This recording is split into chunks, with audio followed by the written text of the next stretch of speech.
SSC की preparation कर रहा हूं या फिर किसी भी ऐसे एग्जाम की प्रिपरेशन कर रहे हैं जहां पर इंग्लिश आती है, तो ये कंडीशनल क्लॉजेज या फिर कंडीशनल सेंटेंसेस आपके लिए बहुत ज्यादा जरूरी है। तुम अगर मुझे नहीं मारोगे तो तुम्हें अच्छा अच्छा खाना खिलाऊंगी तुम मुझे प्यार करोगे तो मैं तुम्हें लूट लूंगी। आप इस टॉपिक को कंडीशनल सेंटेंसेस के नाम से भी पढ़ सकते हैं, कंडीशनल क्लॉजेस के नाम से भी पढ़ सकते हैं। वी विल स्टे इनसाइड, तो हम भैया घर के अंदर रहेंगे, जाहिर सी बात है, बिल्कुल नॉर्मल जेन्युइन बात लग रही है। बारिश होगी, अगर बारिश होती है तो हम घर के अंदर रहेंगे, रहना ही पड़ेगा। नमस्कार दोस्तों, आज एक बहुत ही इंपॉर्टेंट टॉपिक पर हम चर्चा करने जा रहे हैं और टॉपिक का नाम है कंडीशनल क्लॉजेस या फिर कंडीशनल सेंटेंसेस। इस टॉपिक को इसलिए पढ़ना जरूरी है क्योंकि ऐसा कोई एग्जाम नहीं है जिसमें ये टॉपिक आता ना हो।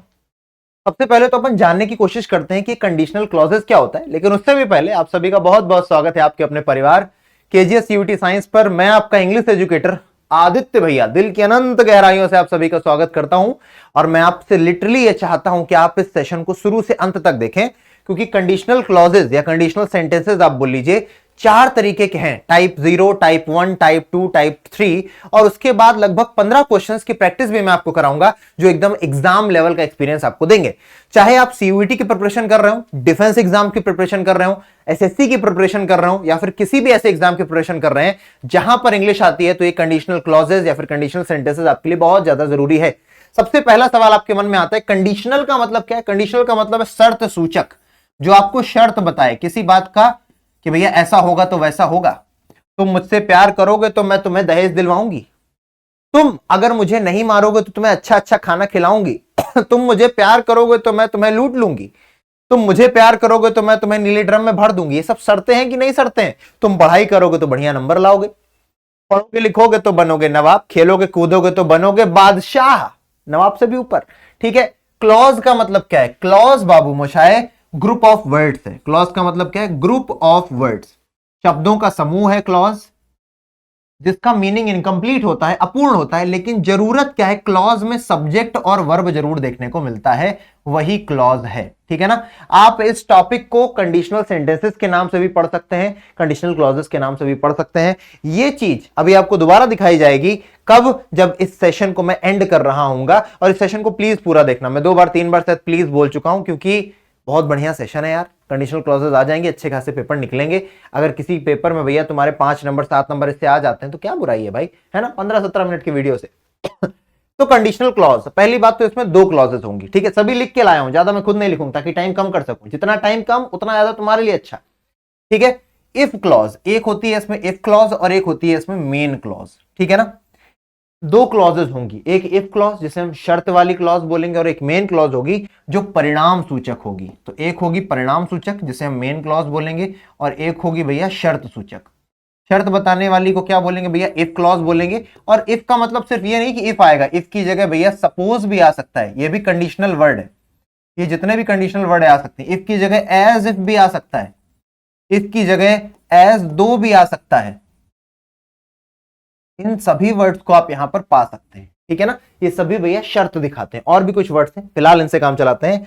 और जो ऑर्डर है, अब मान लीजिए सेंटेंस लिखा है if it rains we will stay inside, अगर बारिश होती है तो हम घर में रहेंगे। तो आप यहां पर साफ तरीके से एक बात को समझ पा रहे हैं कि यहां पर शर्त की बात तो करी ही जा रही है कि अगर बारिश होती है, इफ इट रेन्स, अगर बारिश होती है, तो ये क्या शर्त है? अगर बारिश हुई, अच्छा तो बारिश हुई तो क्या? तो वी विल स्टे इनसाइड, तो हम भैया घर के अंदर रहेंगे, जाहिर सी बात है, बिल्कुल नॉर्मल जेन्युइन बात लग रही है। बारिश होगी, अगर बारिश होती है तो हम घर के अंदर रहेंगे, रहना ही पड़ेगा। तो अब यहां पर यह भी जानने की जरूरत है कि ये जो 2 क्लॉजेस हैं, एक इफ वाली और एक परिणाम वाली, दोनों कॉमा से दूर रहते हैं, कॉमा से जुड़े रहते हैं। ठीक है। कौन पहले आएगा कौन बाद में आएगा इस बात से कोई फर्क नहीं पड़ता। तो मैं यहां पर लिख देता हूं कि इनका जो क्या बोलते हैं कि आगे और पीछे आने के लिए कोई परेशान नहीं होगा। द ऑर्डर डजेंट मैटर, यानी कि क्रम मायने नहीं रखता, क्रम मायने नहीं रखता। कोई भी आगे और कोई भी पीछे आ सकता है, क्रम मायने नहीं रखता। किसके क्रम की बात हो रही है? नहीं रखता। यहां पर मायने किसके क्रम की बात हो रही है भैया? बात हो रही है यहां पर दोनों क्लॉजेस की, एक इफ क्लॉज और एक मेन क्लॉज।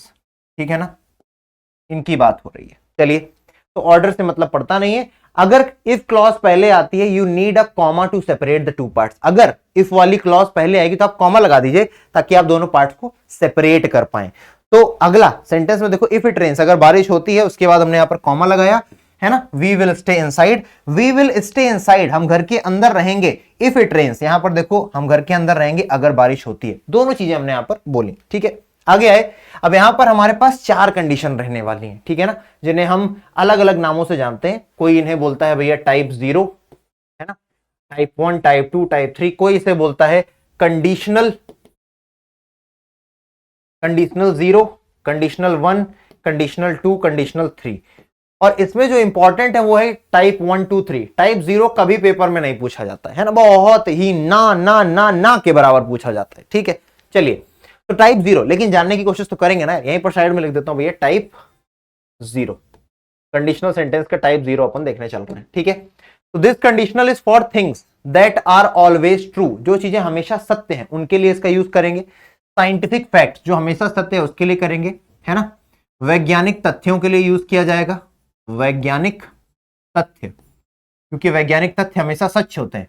जनरल हैबिट्स यानी कि सामान्य आदतों के लिए इसका उपयोग किया जाएगा, ठीक है। अब व्हेन टू यूज इट, कब इसका उपयोग करना है भैया, टू स्टेट अ फैक्ट और जनरल ट्रूथ। अभी भैया बस सुनते जाओ, ठीक है ना, 5-7 मिनट सुनते जाओ, जब क्वेश्चन करोगे तब तुम्हें समझ में आएगा एक्चुअल में ये करना था। और इसमें मैं बताता हूं इंपॉर्टेंट क्या है, इंपॉर्टेंट सबसे स्ट्रक्चर है भैया, है ना। तो इसका स्ट्रक्चर याद क्या रखेंगे भैया, सबसे पहले इफ आएगा, इफ के बाद सिंपल प्रेजेंट आएगा। सिंपल प्रेजेंट का क्या मतलब है, प्रेजेंट इंडेफिनिट तो होता ही है, प्लस मैं ये भी बोल सकता हूं she is a cow, she is beautiful, है ना, इफ शी, इस तरीके से। तो इज एम आर वाले नॉर्मल सेंटेंस भी आते हैं, बस उसमें आईएनजी नहीं आएगी। तो इफ प्लस सिंपल प्रेजेंट, या फिर आप बोल दो भैया प्रेजेंट इंडेफिनिट, उसके बाद आ जाएगा कॉमा, उसके बाद फिर से आ जाएगा प्रेजेंट इंडेफिनिट, ठीक है। ये इसका स्ट्रक्चर है। इसी स्ट्रक्चर को मैंने और थोड़ा सरल करके लिख दिया कि इफ, फिर उसके बाद present simple comma present simple. यहां पर वाक्य देखिए ताकि ज्यादा अच्छे समझ पाए आप। ये बोल रहा है इफ यू हीट वाटर, अगर तुम पानी को ठंडा करते हो, सॉरी गर्म करते हो, इट बॉइल्स, तो ये उबलने लगता है। ये सच है कि नहीं सच है, देखो बता रहा है ना भैया, साइंटिफिक फैक्ट है, ये वैज्ञानिक तथ्य है। पानी को गरमाइएगा, पानी बुलबुल बुलबुल बुल करके क्या करने लगेगा, उबलने लग जाएगा। If I eat too much, अगर मैं बहुत ज्यादा खाता हूं, आई गेट अ स्टमक एक, तो मुझे पेट दर्द हो जाता है। तो ये मेरा जनरल हैबिट है, या फिर मेरी क्या है भैया, मेरी खुद की ओपिनियन, जनरल ट्रूथ है, ठीक है ना, किसी व्यक्ति के लिए। तो if you press the button, अगर तुम बटन दबाओगे, मशीन टर्न्स ऑन, तो मशीन क्या हो जाएगी, ऑन हो जाएगी, जनरल ट्रूथ, ठीक है। एक बार और समझाऊंगा साइड में ले जाकर। टाइप 0 क्या है भाई, टाइप 0 जो सबसे इंपॉर्टेंट कम है, बिल्कुल ना के बराबर इंपॉर्टेंट है। इसमें क्या आता है भैया, इफ, बस स्ट्रक्चर याद रखना है भाई, स्ट्रक्चर याद करवा दिया अगर आपको तो बस आप बन गए राजा बाबू। इफ के बाद आएगा आपका प्रेजेंट इंडेफिनिट, उसके बाद आएगा कॉमा, और उसके बाद फिर से आएगा प्रेजेंट इंडेफिनिट, बस, ठीक है। सिंपल प्रेजेंट भी बोल सकते हैं। आगे बढ़ते हैं दोस्तों, 0 कंडीशन के बाद बात करते हैं फर्स्ट कंडीशन, जिसको हम बोलते हैं टाइप 1। इसको हम लोग रियल पॉसिबिलिटी भी बोलते हैं, यानी कि वास्तविक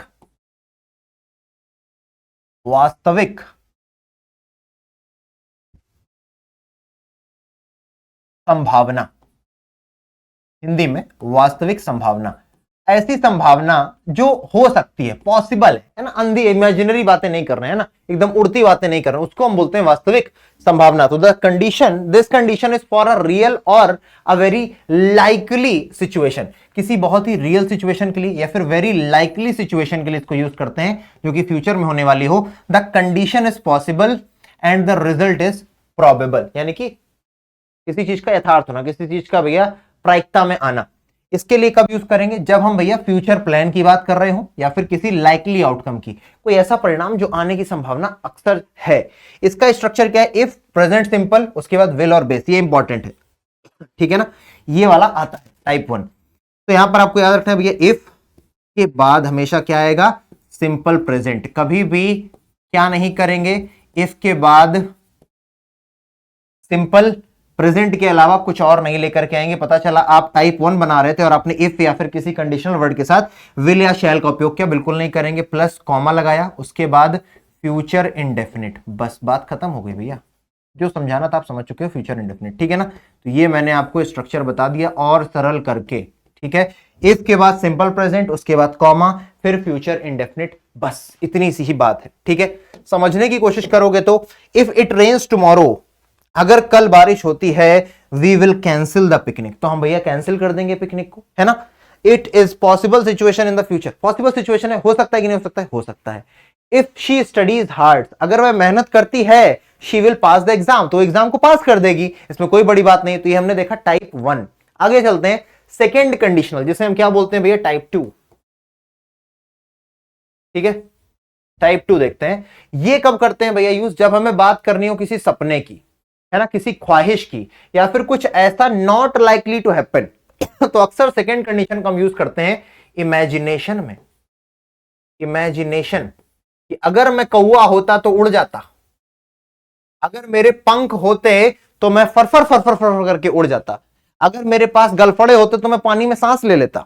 वही बताया है। स्ट्रक्चर क्या है, इफ के बाद पास्ट सिंपल, इफ के बाद क्या आएगा, सिंपल पास्ट या फिर पास्ट सिंपल, जिसमें आप पास्ट इंडेफिनिट बोल सकते हो। और इसमें अगर आता है तो वर आता है ना, अगर आपको वॉज या वर में चुनना पड़े तो हमेशा वर आएगा, प्लस कॉमा लगाइए। उसके बाद वुड आता है, वुड के बाद हमेशा क्या आता है, इन्फिनेटिव, जिसे आप बोलते हो वर्ब की फर्स्ट फॉर्म। दैट्स इट, बहुत इंपॉर्टेंट, बहुत देखने को मिलता है पेपर्स में, एग्जामिनेशंस में कई बार आ चुका है, आते हैं।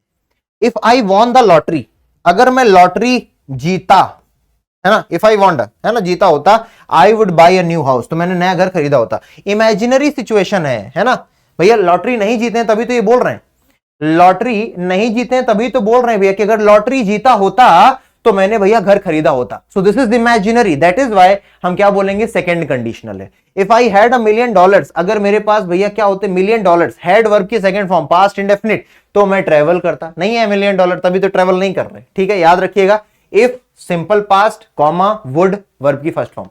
लास्ट आते हैं, ये भी बहुत इंपॉर्टेंट है, टाइप 1, टाइप 2, टाइप 3, बहुत इंपॉर्टेंट। ठीक है, आइए इसको कैसे याद रखना है भैया। थर्ड कंडीशन भैया पास्ट रिग्रेट, भैया कुछ पुराना जो आप कर चुके हो, जो हो चुका है, जो बीत चुका है, उसको सोच रहे हो काश ऐसा कर देते तो वैसा। मान लीजिए आपने पेपर दिया सीयूईटी का या डिफेंस का या एसएससी का, नहीं निकला, काश मैंने मेहनत की होती तो पेपर निकल जाता। If I had worked hard I would have pass the exam, ये स्ट्रक्चर बनता है पास्ट रिग्रेट। तो आप इमेजिन करते हो डिफरेंट पास्ट, आप अपने जब भूतकाल को बदलना चाहोगे तो आप इसे यूज करोगे। स्ट्रक्चर याद रखेंगे भैया, if plus past perfect plus comma plus would have plus past participle को सीधे सीधे लिख दो वर्ब की थर्ड फॉर्म, बहुत इंपॉर्टेंट। ठीक है ना, यहां पर एग्जांपल भी देखते हैं। If you had studied harder, अगर तुमने कठिन परिश्रम किया होता, इफ यू हैड, ठीक है ना, तो वुड हैव पास, तो पास हो गए होते, तुमने कठिन परिश्रम नहीं किया इसलिए फेल हो गए, ये पता चल रहा है। If I had known you, अगर तुम्हें जानता होता, आई वुड हैव कॉल्ड यू, तो मैं तुम्हें कॉल कर चुका होता। तो आपने सभी का वो देख लिया स्ट्रक्चर। अब एक बार भैया चारों के स्ट्रक्चर देखते हैं, ठीक है, ताकि हमें याद भी रहे। ठीक है, सबसे पहले का स्ट्रक्चर क्या है भैया, जीरो कंडीशन का है भैया। इफ के बाद सिंपल प्रेजेंट कॉमा फिर सिंपल प्रेजेंट। फर्स्ट टाइप का क्या है भैया, इफ के बाद पास्ट इंडेफिनिट, बिल्कुल नहीं। फर्स्ट टाइप में भैया इफ के बाद सिंपल प्रेजेंट कॉमा के बाद सिंपल फ्यूचर, यानी कि फ्यूचर इंडेफिनिट। सेकंड कंडीशन क्या है, सेकंड कंडीशन इमेजिनरी बातें हैं, तो इफ के बाद पास्ट इंडेफिनिट और आगे जाके वुड प्लस वर्ब की फर्स्ट फॉर्म। और आपका जो टाइप 3 है वो क्या है भैया, अनरियल पास्ट या फिर हाइपो, है ना, आप किसी चीज को भी हाइपोथेटिकल बना रहे हो, तो इफ के बाद पास्ट परफेक्ट फिर वुड हैव के बाद पास्ट पार्टिसिपल यानी कि वर्ब की थर्ड फॉर्म। क्वेश्चन करने के लिए रेडी है क्या? जितना समझ में आया अच्छी बात, नहीं आया तो छोटा ही वीडियो दोबारा देख लेना, लेकिन क्वेश्चन करिए, क्वेश्चन करने से आपको ज्यादा आइडिया लगेगा। चलिए 15 क्वेश्चन का जरा अपना शुरू करते हैं इम्तिहान। पहला क्वेश्चन हमारे पास, कमेंट सेक्शन में आप आंसर दे सकते हैं, ठीक है ना। If the game is good, आपको देखना क्या है भैया, इफ के बाद आया क्या है, game is good. Game is good क्या है दोस्तों, सिंपल प्रेजेंट, सिंपल प्रेजेंट। आपको क्या याद आएगा, आपने क्या क्या पढ़ा भैया, आपने टाइप 0 पढ़ा, ठीक है, आपने टाइप 1 पढ़ा है, 2 पढ़ा है, 3 पढ़ा है। सिंपल प्रेजेंट सिर्फ टाइप 1 या टाइप 0 में आते हैं, यानी कि इसके बाद या तो क्या आ सकता है, या तो दोबारा से प्रेजेंट इंडेफिनिट आ सकता है, या तो फ्यूचर इंडेफिनिट आ सकता है, या तो फ्यूचर इंडेफिनिट आ सकता है। ये 0 टाइप कहलाएगा और ये 1 टाइप 1। अब जरा देखो भैया, वुड हैव की जगह बची, बिल्कुल नहीं। वुड हैव बीन की जगह बची, नहीं बची। विल बी की जगह बची, नहीं बची, केवल विल, तो केवल ऑप्शन नंबर 4 होगा, क्योंकि फ्यूचर इंडेफिनिट में केवल एक। तो टाइप 1 का क्वेश्चन था, ऐसे एलिमिनेट करके आंसर निकाल दोगे। इफ ही वेंट देयर, अब वेंट देखा हमने वर्ब की सेकेंड फॉर्म, वर्ब की सेकंड फॉर्म हमको क्या बता गई कि यहां पर पास्ट इंडेफिनिट आया हुआ है, और पास्ट इंडेफिनिट यानी कि सिंपल पास्ट टाइप 2 इमेजिनेशन की बात हो रही, तो दूसरी जगह क्या आएगा भैया आगे, वुड के साथ वर्ब की फर्स्ट फॉर्म। याद रखेंगे स्ट्रक्चर, धीरे धीरे तो अपन से आंसर बनने लगेगा। तो भैया विल नहीं आएगा, वुड के बाद वर्ब की फर्स्ट फॉर्म, ऑप्शन नंबर 2 बिल्कुल सही, आराम से निकाला। क्या अगला देखते हैं, बोला शी विल फील, तो शी विल फील अगर एक तरफ विल आ गया है, फ्यूचर इंडेफिनिट आया हुआ है, इसका मतलब टाइप 1 है ये, जिसमें एक तरफ फ्यूचर इंडेफिनिट है तो दूसरी तरफ क्या होगा, इसके साथ सिंपल प्रेजेंट होगा बाबू Moshai, simple present. Simple present किधर आ रखा है भैया, इधर नहीं आ रखा। गेट्स सम रेस्ट, भैया शी सिंगुलर है तो ऑप्शन नंबर 2। बोलो आया क्या, अरे मगज में आया क्या। चलिए आगे लिखा है सपोज, सपोज यानी कि इफ, वही बात है। Dash the match, they will be in the finals, will be भैया फ्यूचर इंडेफिनिट दिखा तुम्हारे को, इसका मतलब क्या हुआ, ये टाइप 1। टाइप 1 का मतलब क्या हुआ, फ्यूचर इंडेफिनिट अगर एक तरफ है तो इफ के साथ क्या होगा, मेन क्लॉज में फ्यूचर इंडेफिनिट, तो इफ शर्तवाचक में क्या होगा, पास्ट प्रेजेंट सिंपल, तो दे विन सिंपल प्रेजेंट आ गया, ऑप्शन नंबर ए सही है। हैव नहीं, वुड नहीं, विल नहीं, गलत। चलिए यहां पर आया विल गेट, भैया फिर से फ्यूचर तो उधर होगा प्रेजेंट, यू के साथ क्या आएगा, work, option number A. Will नहीं, हैव नहीं, वर्ब नहीं। Next is if I would have left, would have आ गया भैया टाइप 3 बाबू, टाइप 3 वुड हैव आया है तो दूसरी तरफ क्या आएगा, हैड प्लस वर्ब की थर्ड फॉर्म आएगी कि नहीं आएगी। टाइप 3 बोलता है if plus past perfect plus comma plus would have के साथ वर्ब की थर्ड फॉर्म, ठीक है जी। तो भैया हैड किधर है, इधर नहीं है, इधर है, इधर वर्ब की सेकंड फॉर्म है तो गलत हो गया, तो option number 2 correct. Next is if you had, तो भैया हैड आ गया टाइप 3 अगेन, टाइप 3 यहां पर क्या भैया, वुड हैव के साथ क्या आता है, वर्ब की थर्ड फॉर्म एडवाइजिंग नहीं, एडवाइजेस नहीं, एडवाइज्ड, ऑप्शन नंबर 3। बोलो आया क्या। चलिए next question, if I dash a doctor I would have, तो वुड हैव आ गया भैया, तो एक तरफ क्या आएगा, पास्ट का मामला आएगा। पास्ट में क्या आता है भैया, यहां पर आना चाहिए हैड, हैड दिया है क्या, हैड नहीं दिया, हैड नहीं दिया, हैड नहीं दिया, पर पास्ट का क्या दिया, केवल वर। तो ऐसे सिचुएशंस में वर भी आता है, जब आप कुछ विश कर रहे हो, अगर मैं ये होता तो वो कर देता, ठीक है ना, अगर मैं डॉक्टर होता तो तुम्हें ट्रीट कर देता। If I dash a good match I would have आ गया फिर से टाइप 3, वुड हैव आते ही क्या समझ में आया भैया, टाइप 3। टाइप 3 मतलब कि एक तरफ प्रेजेंट सॉरी पास्ट परफेक्ट और एक तरफ वुड हैव के साथ वर्ब की third form. Past perfect had found, if I had found a good match, तो भैया फाउंड, हैड फाउंड सही है, हैड नहीं, ये सब गलत। चलिए I dash like a log. I dash like a log in my mother. I dash like a log if my mother had not turned off the air conditioner. मैं भैया लकड़े की तरीके पड़ा रहता अगर टर्न नहीं करती मम्मी मम्मी अगर टर्न ऑफ नहीं करती एयर कंडीशनर को, मुझे हैड नॉट टर्न ऑफ से मतलब है, ठीक है ना। तो हैड नॉट टर्न ऑफ क्या है भैया आपका, हैड के बाद वर्ब की थर्ड फॉर्म आ रही है, तो अगर हैड के बाद वर्ब की थर्ड फॉर्म यानी कि टाइप 3, टाइप 3 में वुड हैव लाओ भाई, वुड हैव ऑप्शन नंबर 1 में है, ठीक है, यहां नहीं, यहां नहीं, यहां नहीं, ठीक है। नेक्स्ट इज, चलिए if I were a bird, simple सा क्वेश्चन है, जरा एक क्वेश्चन करिए, फटाक से करिए और कमेंट सेक्शन में आंसर दीजिए, फटाक से करिए और कमेंट सेक्शन में आंसर दीजिए। If I were a bird I could be flying, तो भैया अगर मैं बर्ड होता तो मैं क्या कर रहा होता, आई वुड फ्लाई आता है, कुड तो आता ही नहीं, कैन तो आता ही नहीं, विल तो आता ही नहीं, ठीक है ना। तो आपका ऑप्शन नंबर 2 क्या हो गया, करेक्ट हो गया। वुड ही हैव बिहेव्ड, तो अब आप देखो भैया ही वुड हैव, तीनों चीजें आ रही हैं, इतना देखना है, तो उधर हैड आना चाहिए, वर नहीं, वुड हैव नहीं, हैड आ गया ऑप्शन नंबर 3 में। अगला क्वेश्चन, कितने क्वेश्चन बचे, 2 क्वेश्चन बचे ना, ये क्वेश्चन मैं करता हूं, लास्ट क्वेश्चन आप करेंगे। If you had come to match yesterday, you had come, तो उधर आएगा वुड हैव किधर है भैया, ऑप्शन नंबर, शुड हैव नहीं, वुड हैव, ऑप्शन नंबर 4। सिर्फ वर्ब का खेल है, टाइप 3 पकड़ा, एक तरफ वुड हैव एक तरफ हैड आ रहा होगा, ठीक है।